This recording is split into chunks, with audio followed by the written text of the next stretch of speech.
ہم تو مٹھائیاں کھانے کے چکر میں پڑے ہوئے ہیں, دڑا دڑ سوالات آ رہے ہیں, مٹھائی کھا سکتے نہیں کھا سکتے. تمہارے باپ کی موت ہو اور تمہارے باپ کا دشمن مٹھائی بانٹ رہا ہو تو تم پوچھنے کے لیے آؤ گے کہ شیخ مٹھائی آئی ہے حلال ہے کہ حرام ہے؟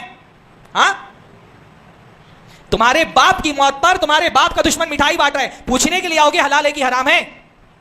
اللہ کے ساتھ شرک ہو رہا ہے, اگر وہ شرک صحیح ہے تو شرک کی مبارکباد دینا بھی صحیح ہے, اس کی مٹھائی کھانا بھی صحیح ہے. پھر کیا خیال ہے؟ اگر شرک صحیح ہے تب تو اس پر مٹھائی کھانا بھی صحیح ہے, اس کی مبارکباد دینا بھی صحیح ہے. لیکن اگر اللہ کے ساتھ ہونے والا شرک غلط ہے تو اس پر مبارکباد دینا صحیح کیسے ہو گیا؟ اس کی خوشی میں مٹھائی کھانا کیسے صحیح ہو گیا؟ کامن سینس ہے کسی کے پاس؟ اللہ کے رسول صلی اللہ علیہ وسلم کے زمانے میں یہود عاشورہ کا روزہ رکھتے تھے کہ نہیں رکھتے تھے؟ کیوں رکھتے تھے عاشورہ کا روزہ؟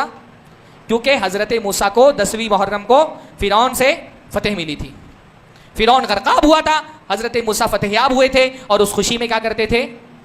یہود عاشورہ کا روزہ رکھتے تھے. اللہ کے نبی نے کہا حضرت موسیٰ علیہ السلام ہمارے بھائی ہیں اور ان کی خوشی پر خوش ہونے کا حق ہمارا زیادہ ہے, تو روزہ رکھنا شروع کیا. مسلمان روزہ رکھنے لگے, لیکن یہ محسوس ہوا کہ مسلمان بھی روزہ رکھ رہے ہیں, یہودی بھی روزہ رکھ رہے ہیں, ایک ویلڈ سبب سے دونوں روزہ رکھ رہے ہیں, لیکن اس کے باوجود ظاہر میں مشابہت ہو رہی تھی. اللہ کے رسول نے کہا اگلے سال میں زندہ رہا تو میں 2 روزے رکھوں گا تاکہ یہودیوں سے مشابہت نہ ہو. ایک ویلڈ سبب کے تحت ایک عبادت ہو رہی ہے, پر اس عبادت میں بھی کیونکہ کافروں سے مشابہت ہو رہی ہے تو اللہ کے رسول صلی اللہ علیہ وسلم نے کیا فرمایا؟ میں 2 دن روزے رکھوں گا تاکہ ان کی مخالفت ہو.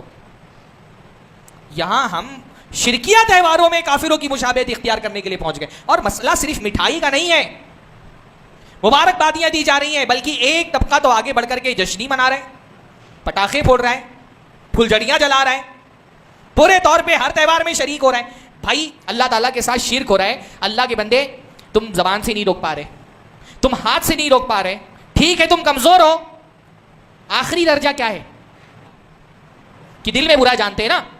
ہاں, دل میں برا جانتے, یہ آخری درجہ تھا کہ دل میں برا جانتے.